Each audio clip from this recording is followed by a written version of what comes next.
going on, everyone? Welcome back to another Game Time Discussions. We're going to be recording from three different places, but we're going to be going over the positional rankings for the 2025 NFL Draft. Today, we're going to start with the quarterback position, everybody's favorite position, of course, and we're going to get this out as early as possible because hopefully we won't have too much change throughout this process, injuries or anything like that. Me and Cam were talking about that before the show, that this is mostly where everything has been done, combine's over, all the senior bowls and everything like that. So hopefully we should have smooth sailing until the draft on April 24th, I believe. So Something like that. yeah, But yeah, it's obviously the most important position in football. You should well know that this is obviously not the strongest class. We've been raving about that in pre-draft videos already, and many people are on the same boat with that. That doesn't mean that there's not necessarily teams that we'll be targeting, or there's teams that might be aggressive in upgrading in some way, shape, or form. That could very well change. Obviously, for example, Geno Smith going to the Raiders out of nowhere opens up another spot, and then all of a sudden Sam Darnold goes right there the day after. So, a lot of movement still to happen, but a lot of these guys going to be on new teams and situations. So it'll be interesting to see how we go about this. yeah. Let's pull it up though. How we're going to do this year. Last year we did it each and every player that we ranked. We're not going to necessarily do it that way. We're going to do a tiering system. So we're going to do honorable mentions, of course. So we did that last year. But then the next set will be tiers. And then we'll have the top tiers will be actual players where we talk about them individually. Just going through the first group here, though, the honorable mentions for here. You have Riley Leonard out of Notre Dame, one of Dustin's favorite guys. He's a gamer. He's a gamer. Absolute gamer, like Dustin always wants to say. And, Riley Leonard is a really tough ask to go to the next level and be like a starting quarterback because he just, even at Duke, like he ran the ball possibly more, like had more attempts running the ball than he had attempts throwing the ball. He's very good at, running, but he does have some arm issues. Making up his mind sometimes to tuck or throw. Mechanics, technique, and accuracy, all those things are against him. But like we said, he's a gamer. He has plus level athleticism, and his arm strength is awesome. So he could, find a way just because of his grit type of player that, could find a way to be a quarterback at the next level. Then you have Quinn Ewers, and Quinn Ewers is probably somebody like that we would consider have been falling. Like he's just actually someone we probably wish would have been higher up this list. He coming in the honorable mention area, but he had some issues. 4% of his plays he had a turnover worthy play. He had a 75.5 QBR. He was lower on that, and I saw a lot of issues when he was actually playing with how his technique and everything came together, his footwork and mechanics and all that. I think the big thing was he has the arm talent and can make all the awkward arm angle throws off platform, all that stuff, but he just hasn't ever really put a full season together. And he has really good games, and then he has terrible games. If you watch the Oklahoma game, that game was really tough to watch from his just like development and just being like, how can I pick this guy as a quarterback? But he does have some of the highest upside of all the players on this list.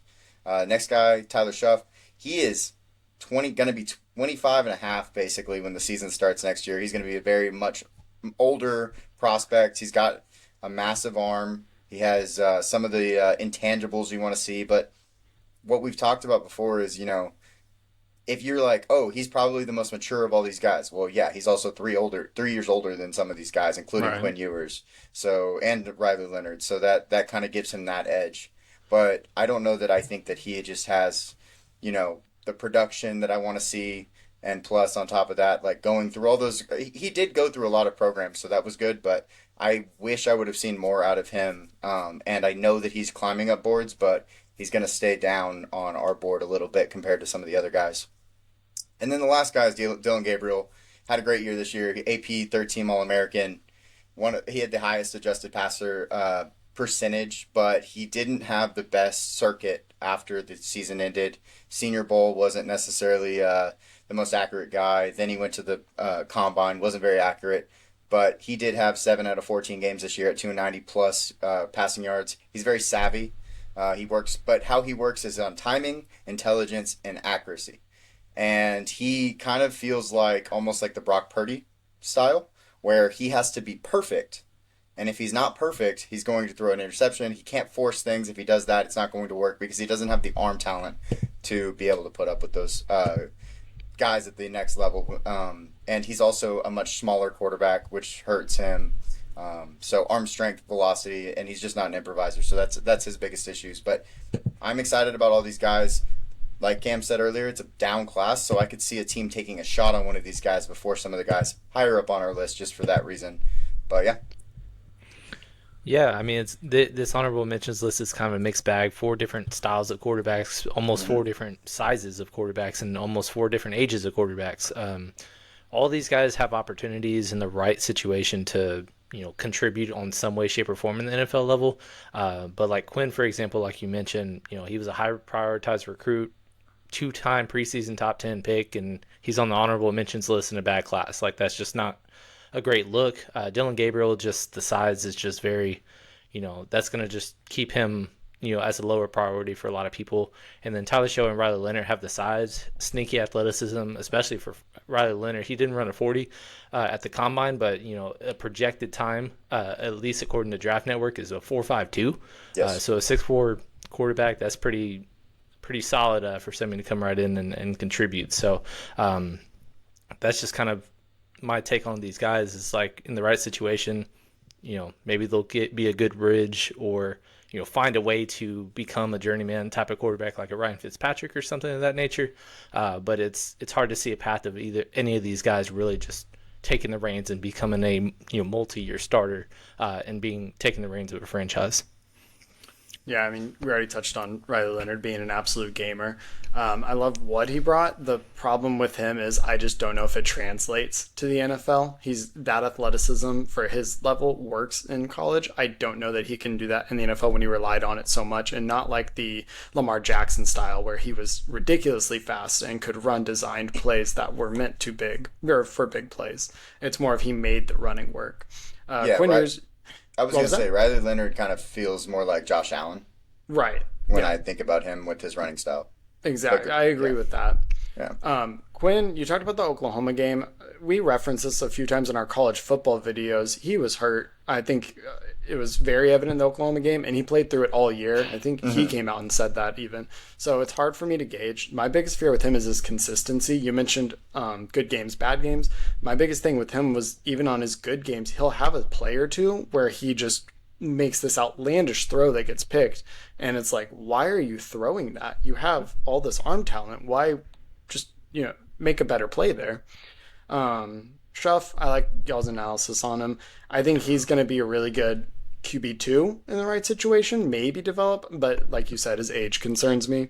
And then with Gabriel, he was on Oregon. It was kind of hard not to have a great year with the amount of weapons he had around him. And I honestly just am not sure what I expect from him at the next level. I kind of want to see him mature more as a true passer and being able to do it without having an absolute litany of targets around him. Yeah. I think we kind of hit these guys pretty well. Yeah. I'm ready to go to the next one if y'all are. It Okay, so these are going to be our tier 3 guys on this page. Basically, you can mix and match these guys. If we thought Will Howard could have been the 4th overall quarterback, Jalen Milroe could have been the 6th. However you wanted to mix and match them, because they're all kind of in the same tier. Obviously, they're ranked as they are because I think that maybe that person has a little bit more ability than the other two. But at the same time, like if you could make a case to me that Jalen Milroe was the guy or Will Howard was the guy in this tier of the 3. Starting off with Kyle McCord, I think this year was such an amazing resurgence for him. He went from being, of course, Ohio State's quarterback, not doing well, having a really weird issue with just like, I think playing for Ohio State and not trying to mess up. But then when he became the Syracuse quarterback, he just decided that he was going to be a gunslinger. And he was just going to say, screw it, I'm going to throw the ball, and I'm not going to care about anything else. As you can see, he had the fastest time to throw at 2.4 seconds, which is blazing speed. Like the NFL, that's under NFL averages. Like that's insanely fast. Sometimes I wish he actually read a little bit more. That comes with his 3.4% turnover worthy or 3.5% turnover worthy throwing. But he was a really solid player this last year, and so I look forward to seeing what can happen with him. He had, I believe, the most passing yards of any player in the nation, which is awesome. He also was the top quarterback at the Shrine Bowl. He's a quick release type of guy, and he's like your old school pocket passer. He's going to stand back there and throw the ball.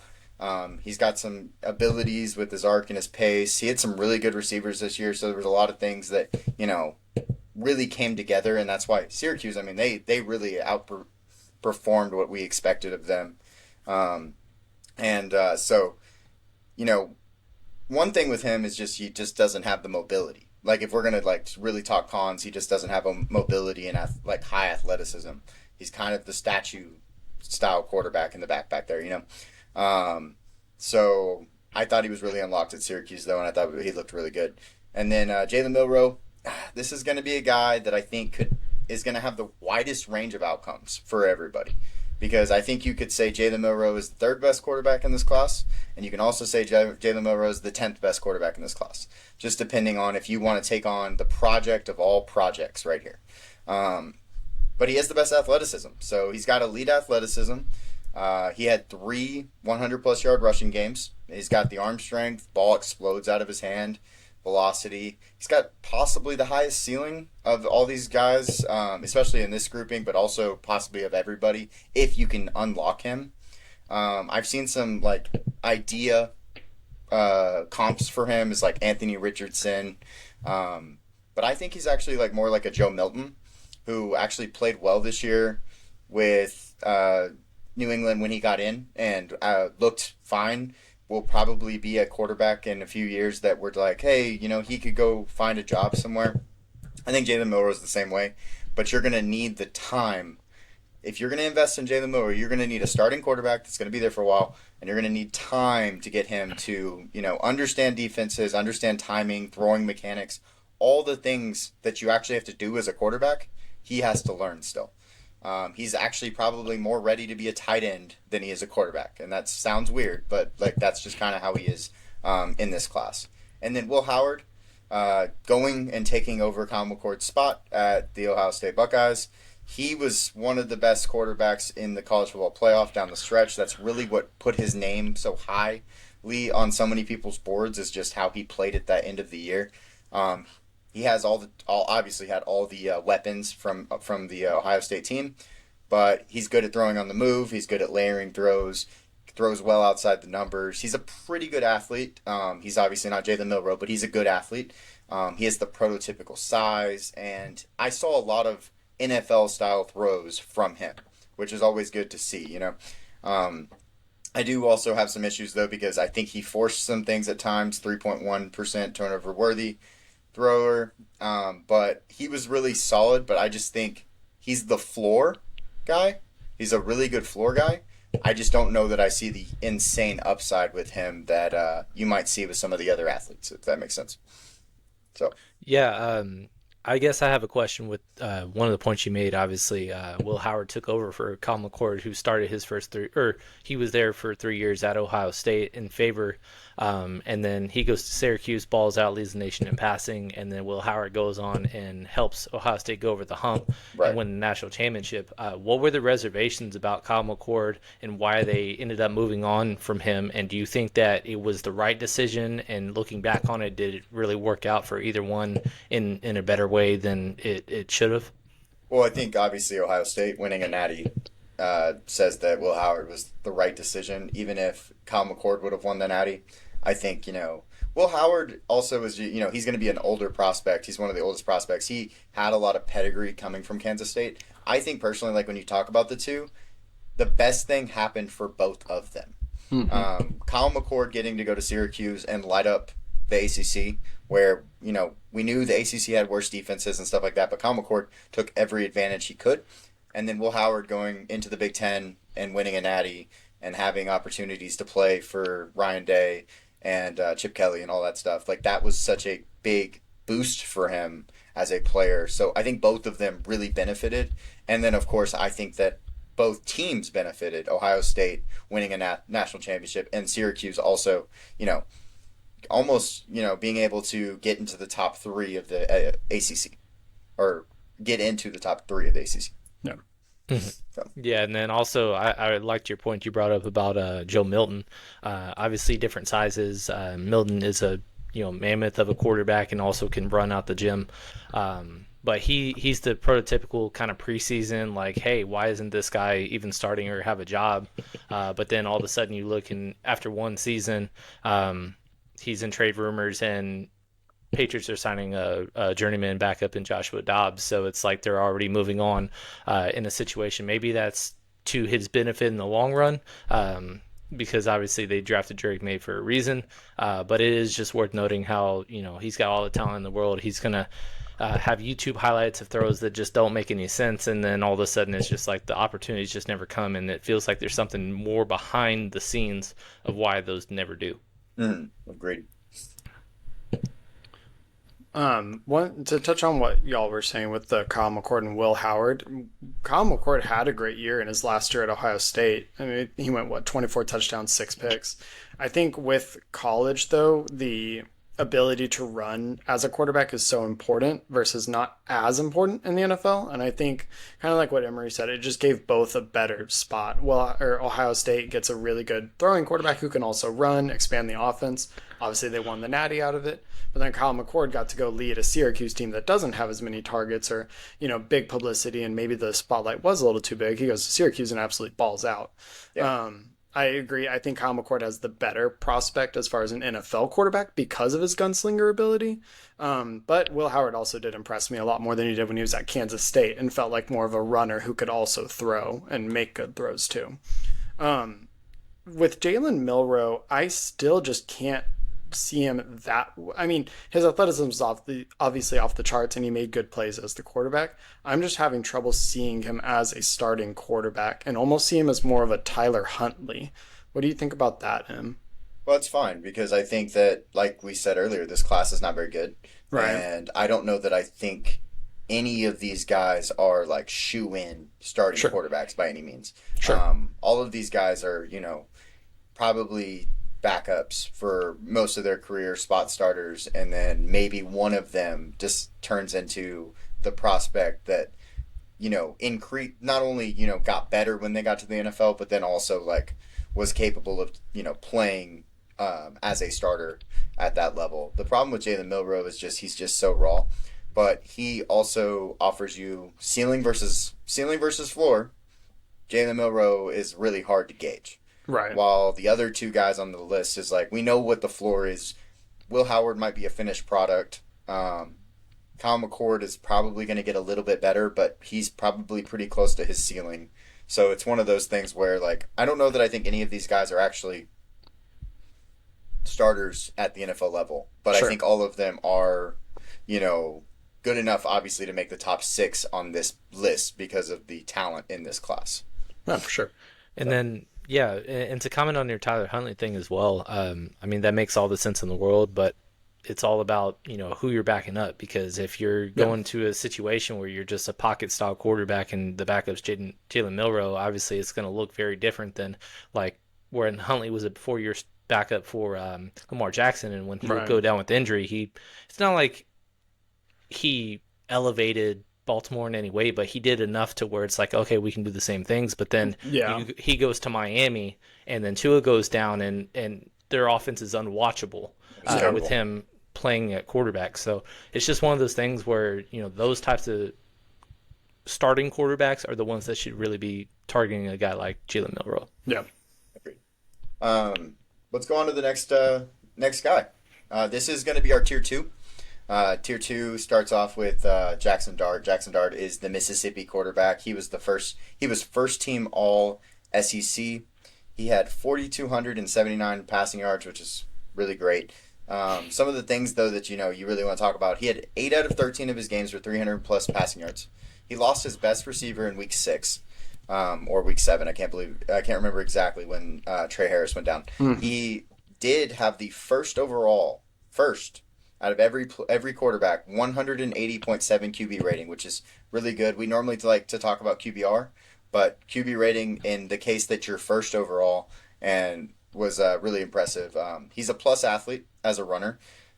He's a he's basically a pretty good improviser overall. His arm talent is what puts him on this list, though. Arm talent by Jackson Dart is very, very impressive, and he has the pace, he has the arc. He can, his deep throws are really, really pretty. His release is snappy.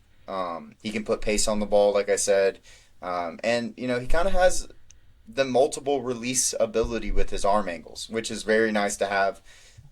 He had one game of 500 plus yards this year, which is, it's pretty cool. So he's just a guy that I really fell in love with, but at the same time, he plays for the Lane Kiffin offense. And everybody has a problem with the Lane Kiffin offense because it kind of restricts your ability to go from college to the NFL. We've seen this a lot with Ohio State quarterbacks back in the day when it was like they do the two-read offense the whole time, and then it doesn't really, make you a better NFL quarterback when you get there. So that's the biggest concern. I know Cam has said this in the past, and I'll bring it up, but, he gives you the Zach Wilson vibes. This is the Zach Wilson vibes guy. But I was on Zach Wilson. I thought Zach Wilson had a great arm. I thought he could do a lot of things, but he was very mentally young. Difference is with Jackson Dart, he's played 3 years. He started for 3 years. We're not giving him the same pedigree as Zach Wilson, who went in the top 3. He went number 2 overall. I don't see Jackson Dart going in the top probably, I don't know. He might go in the first round is how it kind of goes around because, you want the 5th-year option. But I liked Jackson Dart as a player, but he has a lot of development. I don't think he should play the first year. I think he should sit. But if you do get the most of Jackson Dart, I do think that Jackson Dart, ceiling-wise, is the best quarterback in this draft class, along with the guy at number 1 that we'll talk about in a bit. But his floor is a lot lower than that guy at number 1, and that's why we couldn't put him that high. Yeah, but at the same time, it's also the expectation of where you're drafted because Jackson Dart, a lot of people are saying that he could sneak into the first round, but there's not a single mock that is putting him anywhere near there, except for, I guess, Charles Davis put 1, 2, 3 for no reason whatsoever. Yeah. But Cam Ward obviously is a consensus QB1 to Tennessee, whether it's to Cleveland or even New York jumping up.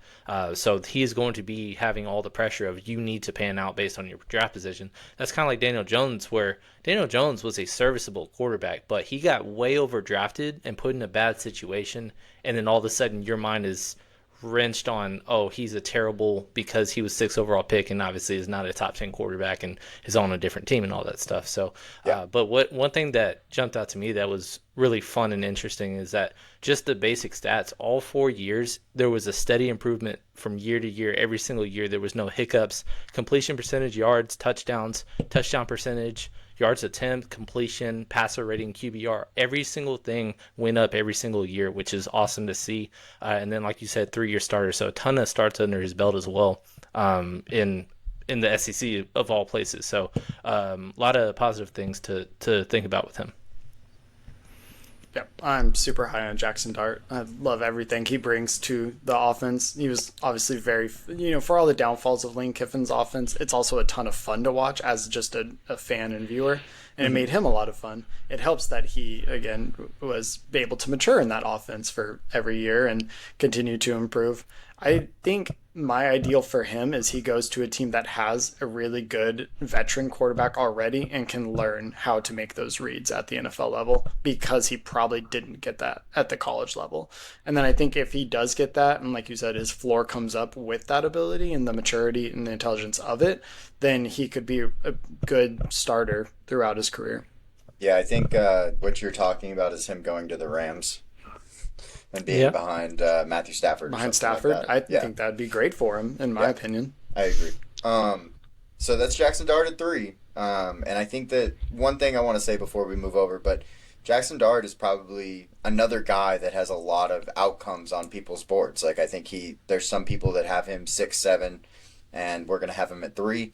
I think consensus is moving him up He was R3 a long time ago because I actually did quarterbacks first out of everybody, and then watched him, of course, at the Senior Bowl, and then watched him at the combine and stuff. And I was like, okay, yeah, check the boxes. But yeah, he's gonna be our number three, and I think some people are kind of getting behind that nowadays. So going on to the next guy, we have Shedeur Sanders, and with Shedeur is such a hard guy to like talk about because he was really good this year. Second team All American. He's really great. 81.8 adjusted passer percentage is phenomenal. So that's 1.2% turnover worthy throws. That's phenomenal. He had 2 games of 400 plus yards. Some of the pros, talking about him, like he's just a smooth criminal. Like he's smooth, got good footwork, fundamentals. He's poised, he's accurate, and he's intelligent. Like he's a high IQ player when it comes to actual football. That comes from being in a football family and constantly being around your dad, who is now a coach and played for a long time in Dion. But the problem is he lacks a lot of the athleticism that you might want. He's undersized. His time to throw has actually gotten better, but it's still an issue. He takes too long to throw the ball, and we saw some issues with that this year from Caleb Williams, who was the number 1 overall guy last year. So that's a weird thing. And then also one thing that always trips me out is when like you need to be really good in the middle of the field. Like that's where the NFL likes to throw the ball. That's kind of like how the NFL progresses nowadays, is like quicker, faster balls out of the slot and stuff like that, and a lot of deep crossers and stuff like that. So he had 7 interceptions from in the middle of the field from 0 yards to 20 yards. And I thought that was, kind of a bad look.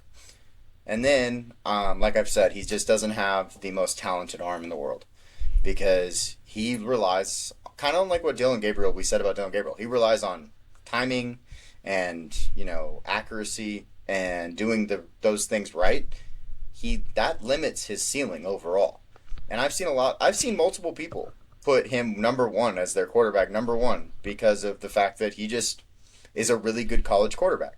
I just don't know that he has a ton of difference between where he is now and like the ceiling that people want to put him with. So I'm just going to I have my reservations, but I still think, even with all those things, he is more pro ready than a lot of players. And that's why he's our number 2 player over a Jackson Dart. So that's my big spiel on him. But he was a second team All American, so he was still very good this year. Yeah, with Shedeur, it's a tough thing because there's a lot of just contradictory of arguments on the same kind of topic, whether it's just, he had getting pressured nonstop, he's tough in the pocket, and it's like, well, he also takes too long to throw. And then there's like, he doesn't have the biggest arm. But it's 94.8 grade, 28 plus yard throws downfield. So it's a lot of tough things. Then there's the, how you want to talk about the intangibles. I brought that up a ton, maybe too much. But at the same time, it is a justified thing because those types of things make me kind of reserved on, hey, he has to go a specific situation that works for him more so than quarterback like Jackson Dart, who may have more talent than him, but Jackson Dart, at least, I think, no matter what, can make it work if he just achieves his ceiling. But with Shedeur, I think it's just straight up wherever he goes is going to determine what happens, because if he goes to Cleveland, I have no faith in what he can accomplish and turn a franchise around that just keeps on searching for a quarterback for our entire lifetime. So that's just kind of it's a lot of give and take with that. No, I completely agree with that. I think that, like you said, situation will be everything for him. If he doesn't go to somewhere that helps him out as a quarterback and makes him a better gives him the weapons and then also the offensive line to do things, he's going to have a hard time. We saw, like we said, with Caleb Williams, didn't have an O-line last year and then also held the ball too long. But he actually has the arm talent that we want to see. So there's that give and take for sure. Yeah, I mean, his turnover worthy being so low is really impressive, given that he was on a team with a reported bad offensive line. That was kind of in the news, and every headline was he has a bad offensive line. I'm surprised his time to throw isn't lower, actually, because of that. I guess with him, my only thing is being on Colorado, he had Travis Hunter, and it almost felt like he kind of relied on him every now and then, especially with Hunter being on the outside, like you mentioned. It wasn't a whole lot of, or he had his struggles in the middle of the field. I think he's, athleticism's not his strong suit by any means. I think it's serviceable, though, for the next level. But yeah, I kind of share the same concerns with you. I just can't get a good gauge on where he's going to be as a thrower at the next level. Quick rebuttal. Go ahead, Cam. I'll let you go. No, first. just one quick point I also want to bring up that not a lot of people are talking about. I think the aura and the Dion thing with him, it also might kind of add a little bit of pressure to start him earlier than he's ready for too, which is concerning because I don't think he's ready to start day one. But Agreed. But he likely will, depending on, unless he has like somebody that obviously made a quarterback move and then, did it anyway, like the Raiders, for example, who just, traded for Geno. If they also draft Shadur, I don't think he will do that. But if he goes to a team that's just, it's kind of iffy. I think there's going to be more pressure and it might rush out the process and that might not be to his benefit. No, I completely agree with that. One thing I was going to say about your point, Dustin, was Travis Hunter wasn't the only receiver on that team. Oh, sure. Jimmy Horn, Webster, and Reed Shepard all are guys that are going to be in the NFL. Maybe not like long careers, but they're all NFL capable players. So Sure. it's not just so he had the receivers. Yeah. It was so that's I don't know that I want to give him credit, I guess, because you're just saying like, oh, he only had Travis Hunter. Like he had a lot of good players that were on that team with him. So I think that if you're just looking at a playing field, I think him and Jackson Dart like had similar talent as at receiver, but one of them had a Heisman winner. Yeah. So I think he actually had the better of the core groups at the receiver position. So I don't know if I want to give him credit in that way. Oh, no, I wasn't. I was saying he was bailed out by the receivers. No, yes. No, I completely agree with that. Yeah. Yeah. Anything else y'all want to say about Shadur before we go on? I know that he's a big topic in this whole wide receiver or quarterback situation. So No, I mean, he's a very polarizing player that is starting, his draft stock is starting to become a little polarizing. Early on it was just consensus like, two quarterbacks are going top three and that's that. It's probably Shadur at 2, but it is what it is. He's kind of secured in the top 5. Right. And then all of a sudden now you're starting to see more and more mocks kind of let him slip a little bit. So, it'll be interesting to think that could be to his benefit because that just only means that you can, fall to the right situation. I think draft prospects too much rely on I want to be the first pick and not I want to go to the right situation.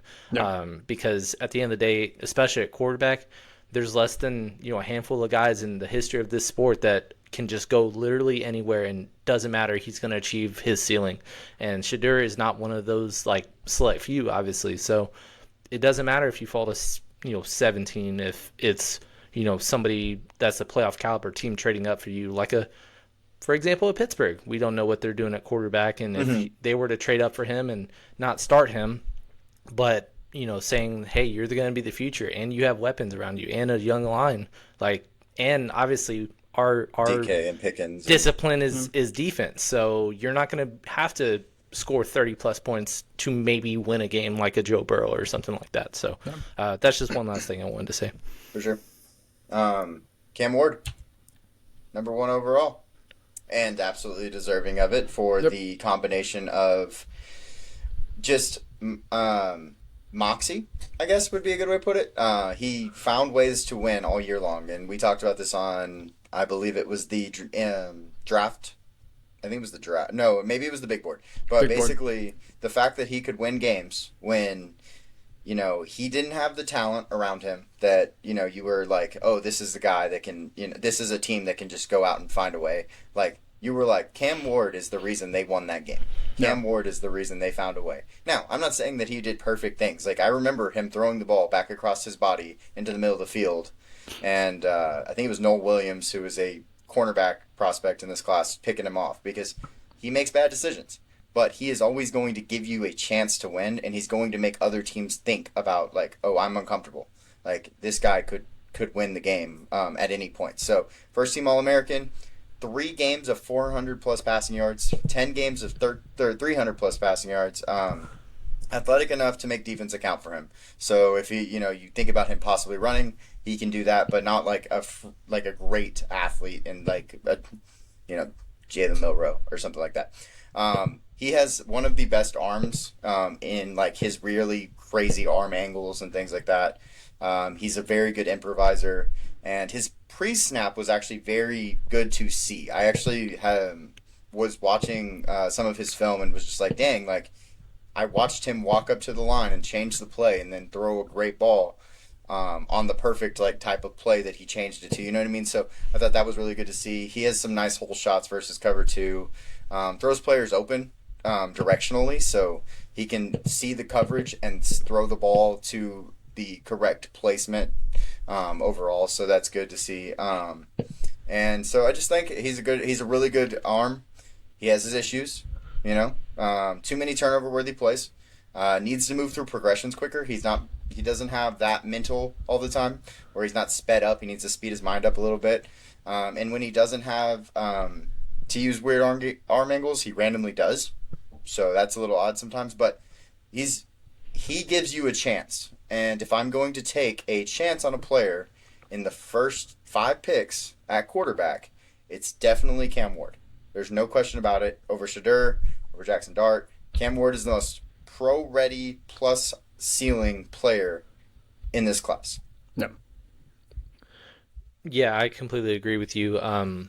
I mean, I enjoyed watching him play. Obviously, Miami was kind of a running joke of just not if, but when they get upset, because they just constantly were in close games that they weren't supposed to be. And Superdogs just kept getting spoiled based on his comebacks because he kept on coming through.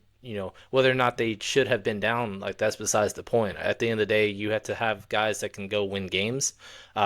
You'll have 10th to 15th best quarterbacks like a Tony Romo or Matt Stafford that people are viewing, but they'll have 8 fourth quarter comebacks during the season, and it's just like, hey, they may not be the most talented guy or the guy that you want them to be every single week, but they give you chances to win week in and week out.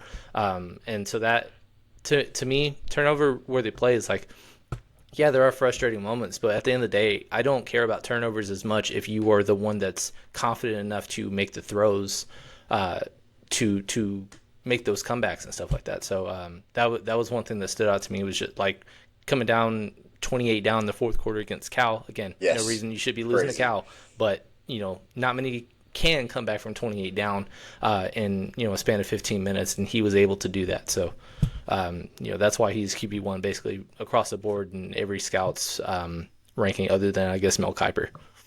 Yep. I mean, just a couple things I'll add on that. I agree with both of y'all. I think his biggest downfall is also his biggest good point, being that his confidence. The guy will throw it, like Cam said. The guy is not afraid to throw. He has all the trust in the world in his arm, and he should. He's got amazing talent. On top of that, the turnover-worthy plays, like Cam said, a little bit high, but I'd rather him try, especially with what he's proven being successful. The one thing I'll add to, Emery, your first point with Miami, is they did still have Xavier Restrepo and Elijah Arroyo and Damian Martinez, so it's not like it was totally Cam Ward, but he did elevate them, I would say, quite a bit. He definitely brought up all the targets around him. I like all of the players you just named, but I will tell you they will not be as good. Like, I don't know that I think they're going to be as good based on where they might get drafted because of what Cam Ward was able to do for them. If that makes sense. Right. Like before Cam Ward got there. Yeah, before Cam Ward got there, I think that they were probably less talked about overall. Yeah. I think maybe Restrepo was the only one, but definitely Elijah Arroyo and Martinez stepped up with Cam Ward being there. Yeah. One thing I want to push back against on the turnover-worthy plays, I agree with y'all that in the fourth quarter, yes, like it's okay to have those turnover-worthy plays. It's when he does it in the first and second quarter that I'm a little bit like reserved more on it, because I'm like, hey, you don't have to do that. Right. Like, this is a long game. Play the long game. Don't force. Instead, take the play that you're supposed to take and then go to the next one and that kind of thing. So that's my only pushback on that. But otherwise, yeah, I completely agree. In the fourth quarter, sling it. Who cares? Like, go win a game. One question I have on that point, actually, is there's that famous Joe Burrow interview after the Super Bowl where he talks about who cares about sacks? Like on certain plays, it doesn't matter. Mm-hmm. I don't know if you have any statistics or if there even are any on like here, like people talk about the third down punt where you throw it deep and if it gets picked off, it gets picked off. It's the same as a punt type thing. Do you know if that played into that at all with him? Or, like I said, I don't know if that's even tracked really. I don't know off the top of my head. I know that there are conversations about time to throw. Yeah. So if he holds the ball longer and then gets a sack, it's on him, because he's trying to make a play that probably should have been thrown a long time ago. Sure. So I can see that with him more than anything, but no, I don't have the stats on the other stuff. Gotcha. I was just wondering if that's even a thing. I'm sure it's out there. They track everything nowadays. Yeah. But yeah, any other statements? We have one more slide that we'll talk about, but otherwise, you have any other thing you want to talk about? I guess one hypothetical question, because we've seen back-to-back years being C.J. Stroud and then Jaden Daniels where, top 3 picks as quarterbacks go on a team that we don't perceive as being, ready to win right away and then just blowing all expectations out of the water. Houston going to the division round, winning 10 games with CJ, and then obviously Jaden Daniels going to the NFC Championship game last year. Obviously, he's not as talented as either of those prospects, but do you think kind of at this point we're narrowing down between, I guess, a New York trade up or Tennessee taking him outright at 1? Is there a scenario where either of those situations that he could have some kind of similar success that is just out of nowhere? And if so, which one would you more likely like to see him on? Okay, so one big thing with Washington last year is they really invested in free agency. And we've talked about that, obviously. So that team was more like middle of the field, probably talent-wise, than they were when they got their draft pick. I think if I had to pick a team between the two, I think I'd rather him go to the Giants. I think the Giants are the team that have, of course, a young receiver and Malik Neighbors, but they also have a solid defensive line, and they have other positions like Tyler Nubin and Drew Phillips are young guys. Like, they just have a good young core that will get better from year 1 to year 2, and I don't know that I think Tennessee is moving in the direction that I want them to. While I think New York, if they went and said, hey, we're going to sign these guys and then we're going to trade up to 1 and get this guy, they could make a push way before I think a Cleveland or a Tennessee could do it, if that makes sense. No, I totally agree with you. The Giants would probably be my preference. I don't know at this point how aggressive they would have to be to move up. It's not like there's a ton of suitors, I think, that are going to be, trying to outbid them to go up to 1. Plus, Tennessee wants to be in the top 3 no matter what, if they do make a move. But, yeah, like you said, the Giants kind of all over the place, but they do have some certain pieces that, are mainstays. They just need to really fortify the offensive line at this point, and then they'll just kind of become sneakily good. In my regard or estimation. But then with Tennessee, at least it's a more wide open division because Jacksonville just keeps on not taking that next leap. Indy apparently is just going to start looking at, maybe another quarterback. And then Houston obviously didn't take the step forward that we thought. And so it's kind of a closer, at least in the rookie year perspective of success, team success, it might be a little more likely over there. But I think in the long term, the Giants make more sense in my eyes. Yeah, I completely agree.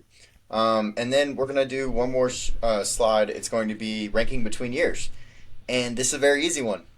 Not a single one of the 2025 guys is going to make the top 6 here. We talked about where Cam Ward would fall because I knew Shedeur isn't better than Michael Penix. Cam Ward's not even going to fall in the top 6. And that... Okay, so if we're going to tier it, if we're really talking about tiers here, Michael Penix and Cam Ward are pretty close together. And then JJ was also very close to Michael Penix in last year's big board and everything like that. So those 3 guys are pretty close, but there's a pretty big gap between Cam Ward and Shedeur Sanders on this list. And we'll get into our own big board later on, and you'll see that in the top 100. But we did our top 50 already, and I actually kind of think when we redo it, the quarterbacks are gonna be farther down the list than they are right now. So Yeah, and just one point of clarification for the viewers. In terms of this ranking between years, I know this kind of coincides with our exact ranking for 2024 and how we view them at the draft. Is this ranking 1 through 6 for the last year's class how you currently view them going forward, or just straight up the last ranking we had going into the draft last year? Oh, this is like only like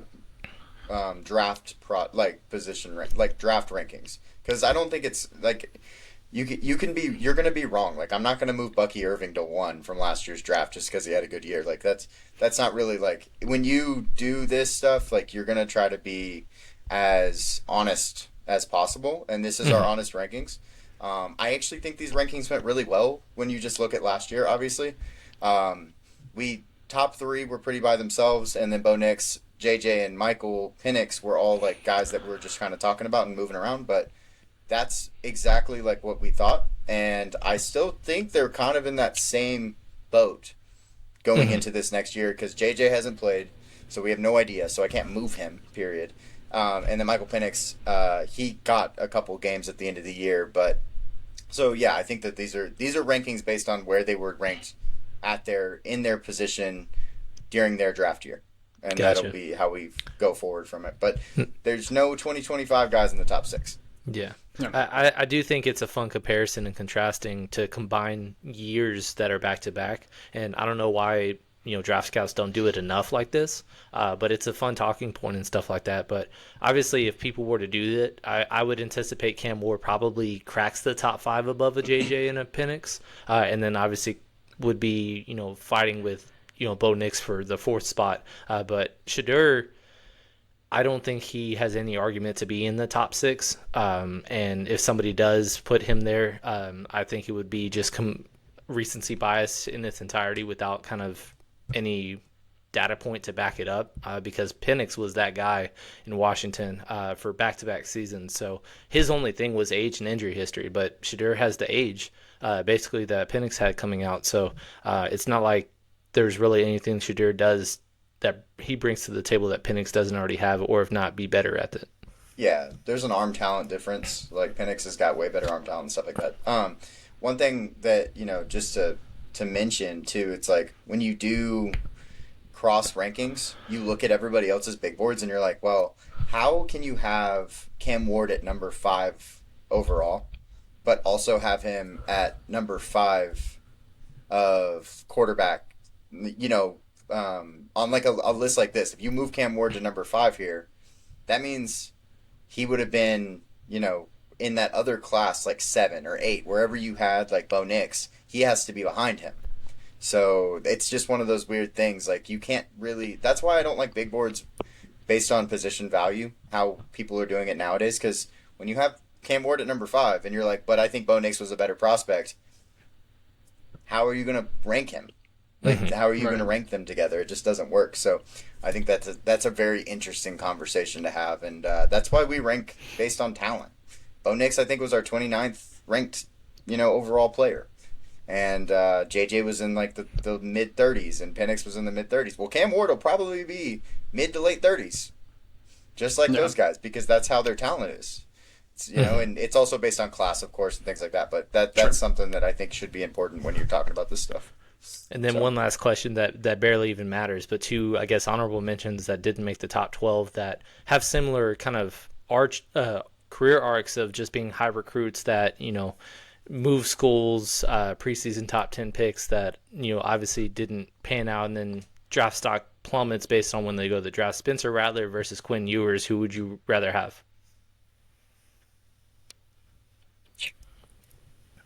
Quinn Ewers. Probably.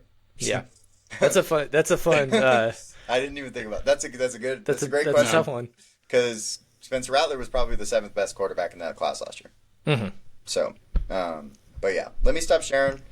Well, we just got really big. We appreciate y'all hanging out with us. That's our quarterback ranking. We're going to be putting out 3 of these a week, basically. We're going to throw a mock draft in there. There's 11 positions, 1 mock draft, so 12 videos for the next 4 weeks. So we'll be knocking those out, and let us know in the comments if y'all like our ranking, if you hate it, if you think someone is in completely misranked, we're down to hear it. Whatever, that's perfectly fine. This is a community. We like listening to what y'all have to say.